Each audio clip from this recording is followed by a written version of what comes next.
Hi everyone. This video is a book review about a book that I recently found in a little free library near my apartment. And the title of this book is The Good Lion. And it was written by Beryl Markham and adapted and illustrated by Don Brown. The reason I selected this book to review today is because today is 8/8 or August 8th, which is the Lion's Gate, and people believe that a portal opens and it's just this massive lion energy, and I'm a Leo, so I wanted to do a lion-themed book today. And also, I wanted to do a children's book because I haven't done a children's book in a short while. So, before I get started on the book, let me tell you a little bit about the author and the illustrator. And as I go along with the review, I'm also going to be sharing personal stories from my own life and stories that I have heard in relation to animals and also domesticating wild or exotic animals. So we're going to be starting off with the illustrator because he has a shorter biography, and the author has a very complex biography, so I'm going to do the illustrator first. The illustrator is named Don Brown. He is a very popular children's book artist. He is also an author as well. He has written or illustrated so many books for youth. I don't even know them off the top of my head. He uses beautiful watercolors, very expressive imagery, and he is going to be coming out with a book that is dropping August 10th, and this book is about September 11th. I've already pre-ordered my copy because next month is September 11th, and I wanted to just do maybe a string of book reviews about the 9/11 tragedy in remembrance of the victims and how everything changed after that day. So yes, that is Don Brown. The author, Beryl Markham, had a very interesting life. Her name, Beryl, is actually a crystal. It's a mineral. And one of the beryls that I have in my collection is an emerald, which is one of the beryls, is emerald crystal. So let me share with you a little bit of her autobiography or biography that they wrote in the back of the book, and then throw in what else I have found out about her. So it says Beryl Markham was born in England in 1903, but moved to East Africa when she was 3. So she moved to Kenya. She thrived in Africa and threw herself into the spirited outdoor pursuits of her African playmates. At 19, she trained racehorses, a skill she learned from her father. Despite great success with horses, however, airplanes would capture her heart. She learned to fly and became a bush pilot, crisscrossing vast savannas, delivering mail and supplies, or spotting big game for safaris. In 1936, she made her first solo east-to-west transatlantic flight. Beryl's memoir of Africa and flying west with the night was published in 1942 to a great popular and critical success. And while there's controversy as to whether or not she actually wrote the book, it's a fantastic read. So this book, The Good Lion, is actually from an excerpt from her story called He Was a Good Lion, and it is from West with the Night. It was adapted, I guess, now for children. I guess West with the Night was written for adults, but it was adapted for this book, maybe made less scary. I don't really know. But when I researched Beryl Markham, she had a very, very colorful life. I had to sift through what were facts and what were just hearsay. So the part that they mention in the back of the book about how she was questioned if she actually wrote the book, that was an accusation from one of her ex-husbands. She was married 3 times, but it turns out she actually did write her book. She was the type of lady that lived on the edge. She just was just wild out there, okay? She had a lot of men that she was involved with, like having affairs and getting married. She did end up having a son named Gervais. I don't know how you pronounce his name, but he did not outlive his mother. He died in a car accident at 42. I'm assuming that they were estranged because there was something I read where she left her son with either her own relative or her son's father's relative. And that was who basically raised him. So I don't know if she was the type that was very maternal, if she just was like, you know what, I just don't really want to be doing this mom thing. I just want to go on my airplane adventures and jump from do to do. Like, I just want to do that because, you know, I like living on the edge. And some women are like that. And some men are like that. You just have to accept it. You sometimes can't change who a person is. So I thought that was pretty interesting about her. I want to read more about her. I also want to read her book, West with the Night, as well, just to see what else that she wrote. Ernest Hemingway said that he liked that book. He said she was a very good writer. Me personally, I don't like Ernest Hemingway. He was a very talented writer. I just consider him a womanizer. He did have some funny incidents where he ripped open his... Okay, anyway. But that's a whole nother story. You can find that story in a book called Literary Feuds about Ernest Hemingway and his feud with another author. But Beryl Markham, very talented writer. This book, The Good Lion, was published in 2005 by Houghton Mifflin. And let us get started on the book review. So, the book starts off saying, my father and I settled in East Africa in 1906. Africa was green hills, cool water, and bright mornings. It was generous in its harshness and favors, yielding nothing but offering much to people of all races. And it was where, as a small girl, I was eaten by a lion. I was like, okay.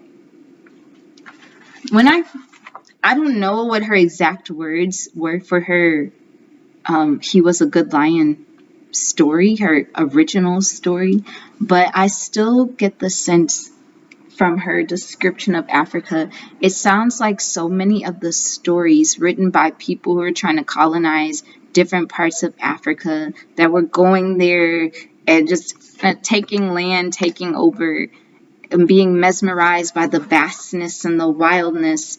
And usually how they would write it would be like the original people there, or the natives there, were just almost part of the scenery. So that's the vibe I get from the first few pages of this book. She describes the scenery, the beauty of Africa, but also the wildness of Africa, the vast adventures that she's going to have. And it just reminds me of people of that time that had colonized Africa. So I thought that was pretty interesting. So she said, there was a place called Elkington Farm near Nairobi on the edge of the Kikuyu Reserve. And she describes that she learned about all of the animals from the Maasai. And if you don't know who the Maasai people are, they make beautiful jewelry. They're beautiful people, but most people know them for their beautiful beadwork, intricate beadwork. I wish I had some earrings to show you, because I had some Maasai earrings that were very intricately designed. But even in this section, she talks about the wildebeest and the antelope and the leopard and the snakes, just all of these vivid creatures running free in the vast savannas of Africa. She almost makes it sound like a utopia. But I don't think she's the only author that did that.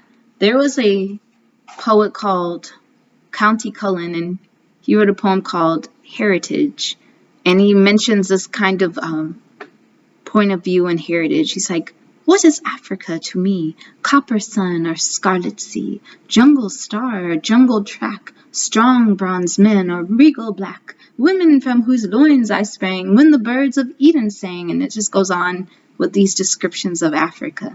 So I'm wondering, it says West with the Night.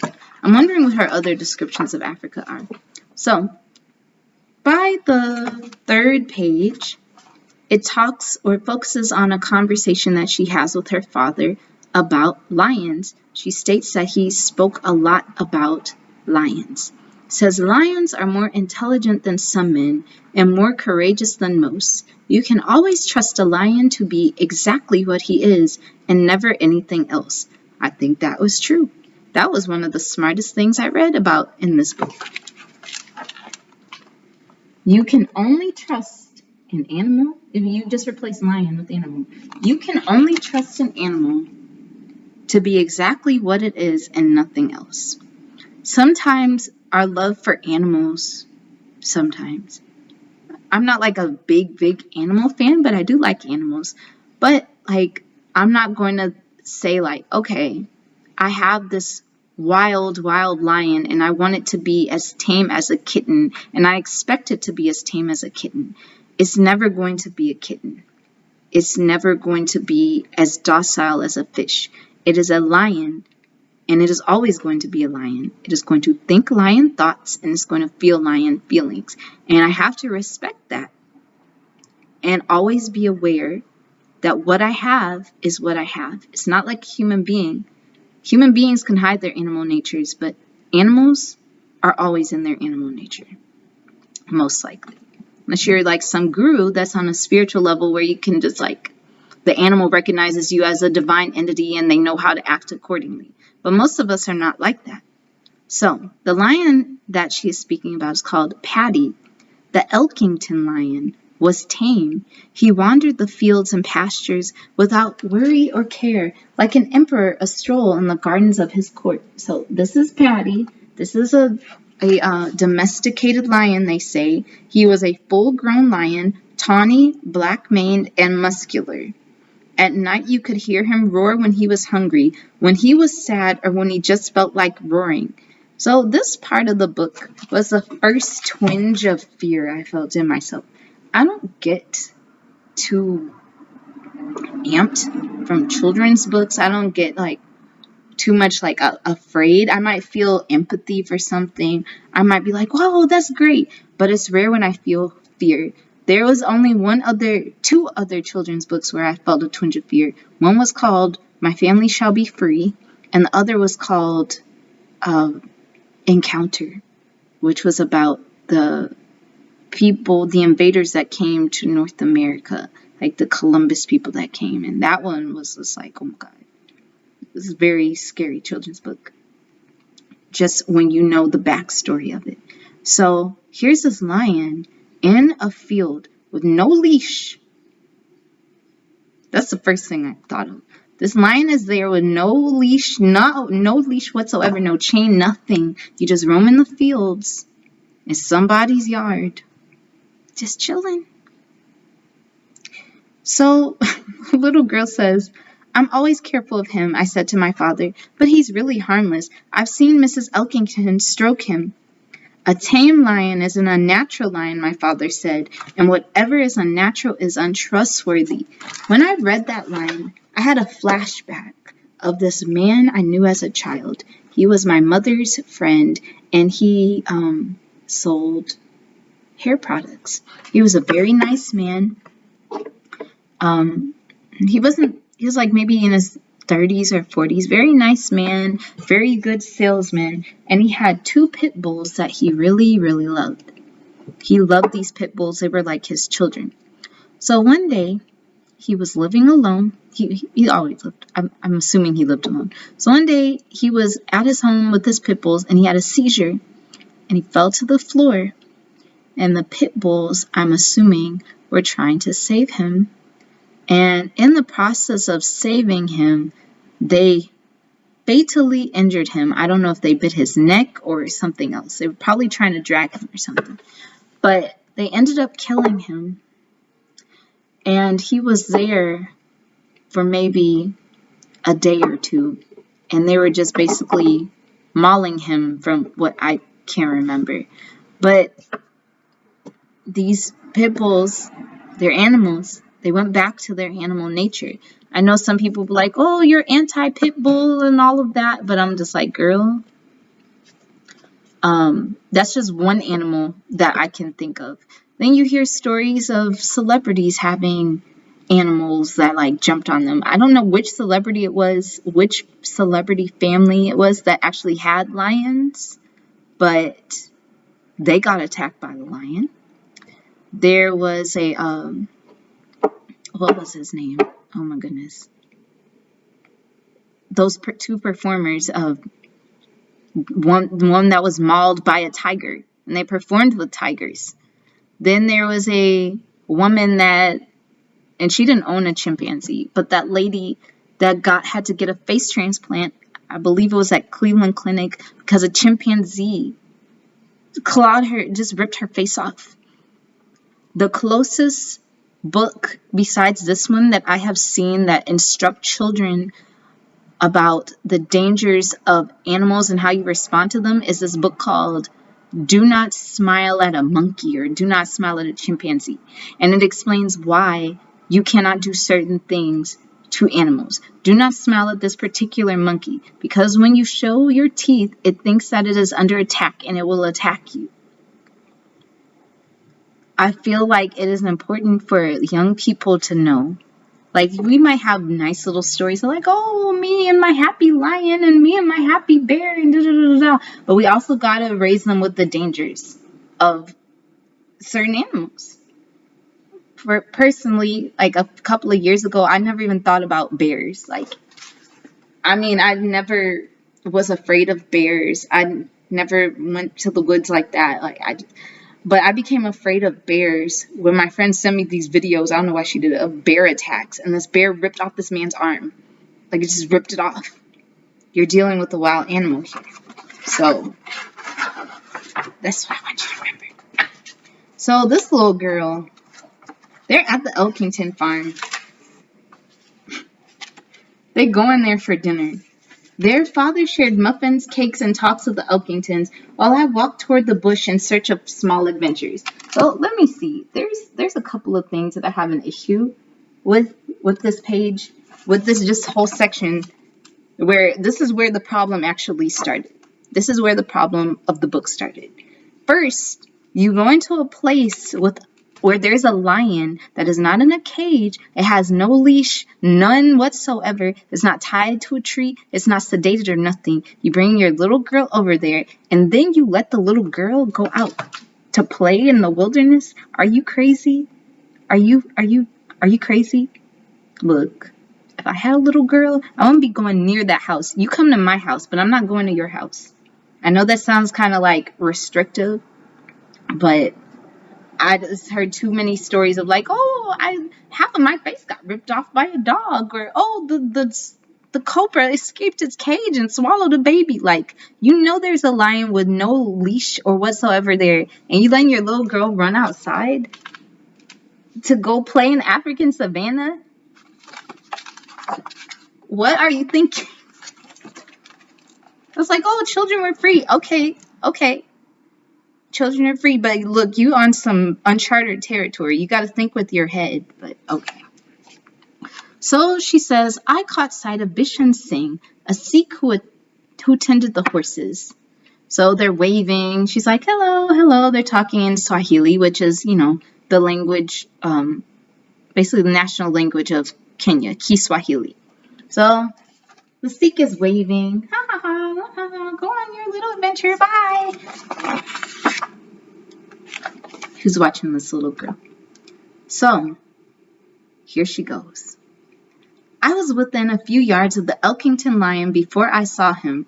He lay sprawled in the sun, his tail moving slowly, stroking the rough grass like a knotted rope end. He was not asleep. He was only still. He was rust red like a strokable cat. But look, there's this lion laying down, minding its own business in this unnatural state in somebody's yard. So I'm thinking to myself when I'm reading, girl, if you don't turn back and go back to the house, is anybody looking for her? Like, where's her daddy? Where's her mom? Where are they? No, you're going to stay in the house. You're not going outside with that lion unless the Elkingtons are out here. So This page literally put the fear of death in me. Look at this. This, even though it's a childhood, even though it's a drawing, this scares the mess out of me. Look at this little girl staring at that lion. Girl, if you don't go back to this house. She says, I stared back, scuffling my bare toes in the dust, pursing my lips in a noiseless whistle. A very small girl who knew about lions. The lion raised himself and sighed. He sniffed the air. I remembered not to run. Walking slowly, I began to sing a defiant song. Kali, Koma, Simba, Sisi. I sang, fierce like the lion are we. So Simba is Kiswahili for lion. So this, not only is this little girl just bad, look, you gonna yell at a lion? Are you crazy? I think she has, for some reason, this reminds me of, I worked with children. So for some reason, this reminds me of like some type of form of opposition defiance disorder. Like, you're just gonna just be defiant. You're just defiant. Nobody told you to go out there. Nobody told you to yell at a lion. Not only do you go out there, you yelling at the lion. Like, you just, like, I don't know who you are, but I'm Beryl. And this is my land because I just came to colonize this. So you just part of the scenery. So I'm just going to go there and just raise my voice at you and strut past you, girl. You ain't nothing. You just a lion, Patty. You just a lion. I don't know how old she was when she did this. In my mind, she was like 10, but I really don't know. Maybe she was very little. I just don't know. She says, I went in a straight line past the lion, seeing his eyes shine, watching his tail beat to the meter of my ditty. I cannot say there was danger in his eyes, but he did not lie down again. Singing still, I trotted toward a low hill that might, if I was lucky, have Cape gooseberry bushes on its slopes. I don't know why, but like, for some reason, I feel like her interaction with the lion was an extension of her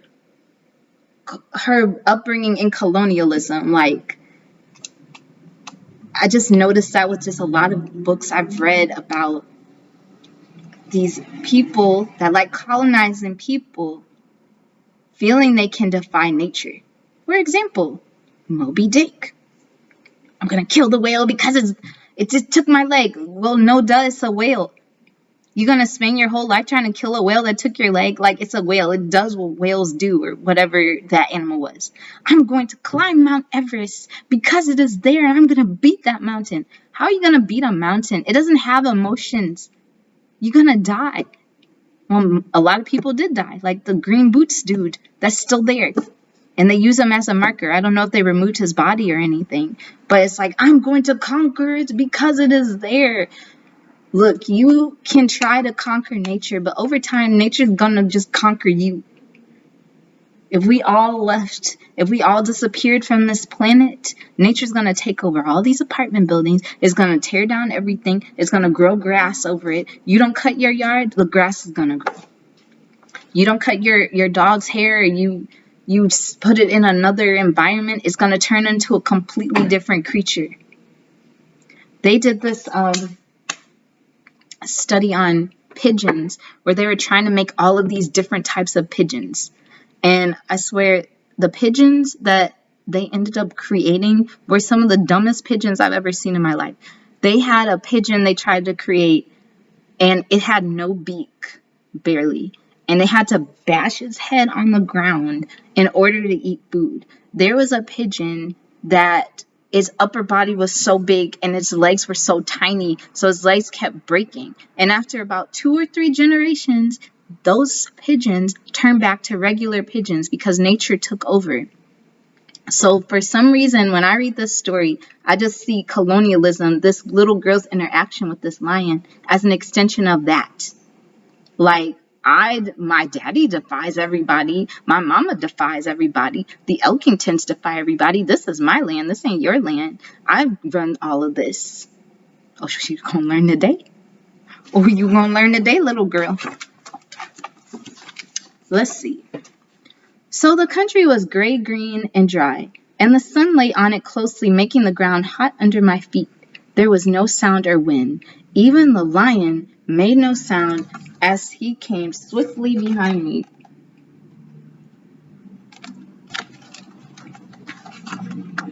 What followed was my scream that was barely a whisper, a blow that struck me to the ground, and teeth closing on my leg. He roared in an immense roar that dissolved me in it. I lay still under the weight of Patty's paws and tried not to be.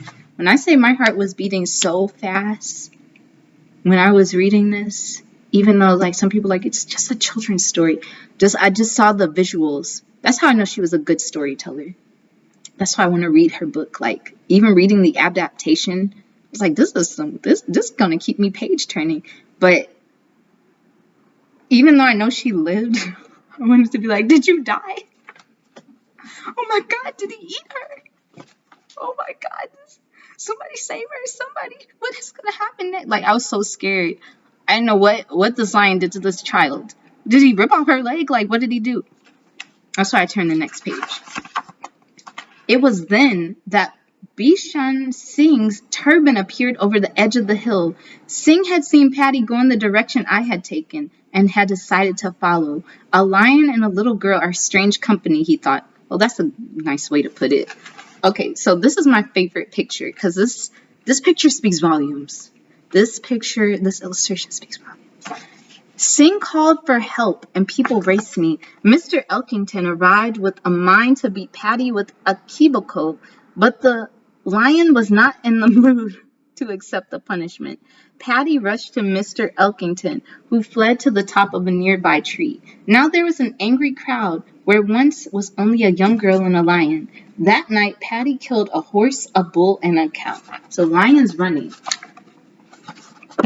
The only people freaking brave enough, the only people brave enough to chase this lion are the natives. They're like, get out, I'm going to beat you.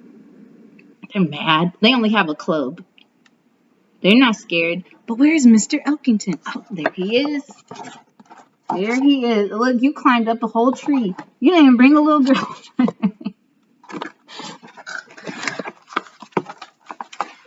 Didn't I not say you gonna learn today? This is what you get for playing with nature.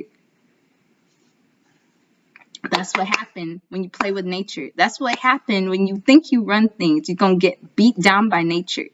Stop trying to colonize everything, Mr. Elkington. It is a lion. I don't care how much you stroke it. That is nature. That's why I kept wondering, like, I'm like, were the Elkingtons native? Like, I couldn't tell. I was just trying to base it off of the illustrations. Because at first I thought this was Mr. Elkington. Till I read it very closely. So yeah, I just... So in the end, he was caught in a cage, where he remained for many years. People stared at him, and he stared back. And this went on until he was an old lion and his life ended.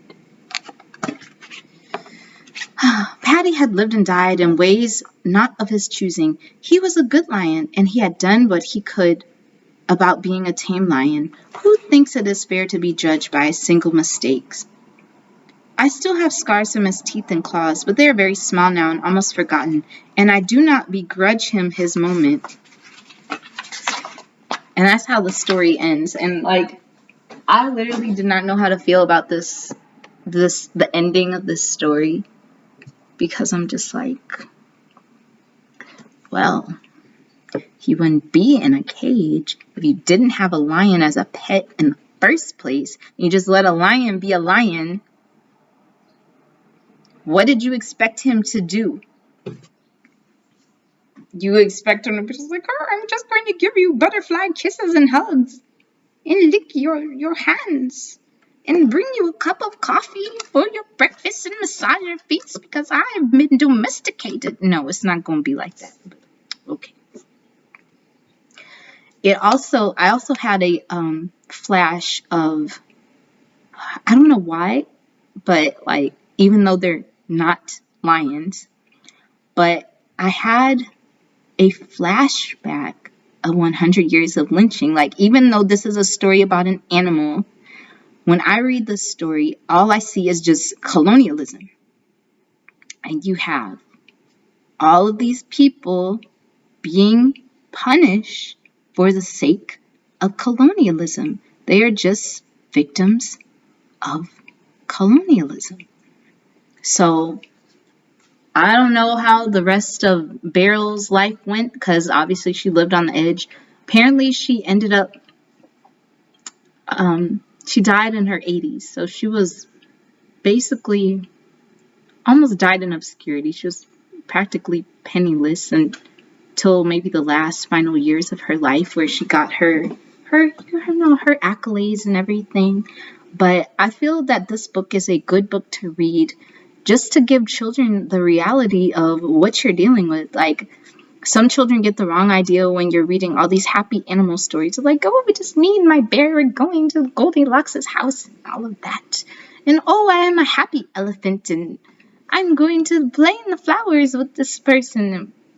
You got to teach them the reality of it, because some people literally take this fantasy notion of animals into adulthood and they end up getting hurt, going on little adventures, like thinking they can just play with animals and joke with these animals, or take all these beautiful pictures like, oh, I've raised this bear cub from when they were a tot. Oh, they love me. I'm going to just wrestle with it. I'm just going to wrestle with it. I don't think so. My own personal experiences with animals, with me and my physical body, they say don't run when you're running from dogs. It's always been dogs. But like, just dogs and birds. Dogs and birds. I've been attacked by birds at least 3 times. I got attacked last year by a bird. It jumped on my head in the park and it clawed my scalp. And I believe it was because I was wearing emu oil.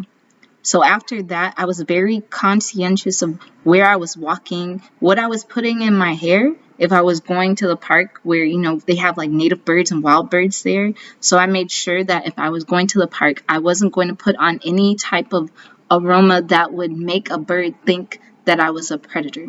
Also, a few weeks ago, I really injured myself.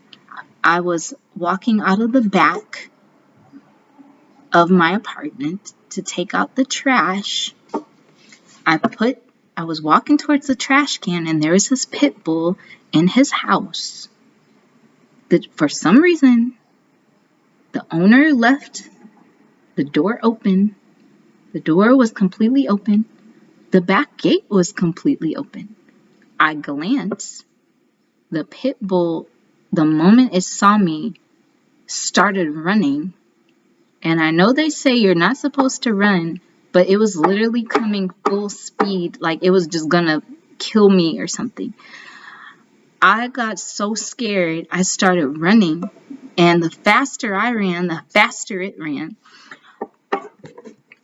I was so scared. I was so freaking scared, because when my father was alive, he got attacked by 2 pit bulls. And this isn't an anti-pit bull. This is just the only animal I can think of. The most common animal that is around us right now, like a dog.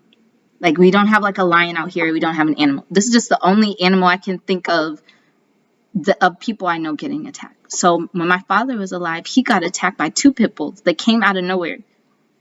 He was just walking and they charged at them, both of them, and they took out a chunk of his leg. And the only reason he lived at that time was because he shot both of them. So this pit bull running towards me, and I got so scared, I just cried to God, because I knew it was either going to jump on my back and start mauling me, or it was going to take out a chunk of my leg.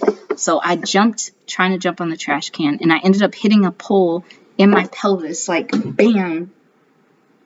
But the pit bull did not get me because it was stopped by its owner. Now, apparently, this pit bull had attacked one of my neighbors before. He was walking, and the dog ran up to him. He didn't have time to run, and jumped on his chest and knocked him to the ground and started trying to bite his face. So that's why it is important, even though we don't want to give children, nightmares, or we don't want them to just see the realities of the world, like still let them live in a world where everything is good and things are good. Sometimes just giving them the facts will save their life. And I'm glad that this book taught that in a very tasteful and tactful way. I really like that. And I know I'm going to keep this in my collection, and I'll probably use this as a teaching tool for when I have children, to just teach them to be aware of what nature can do and respect it, and don't play games with it, because it's definitely not going to play games with you. So thank you everyone for watching this video, and I will talk to you later and be back with a book review very soon.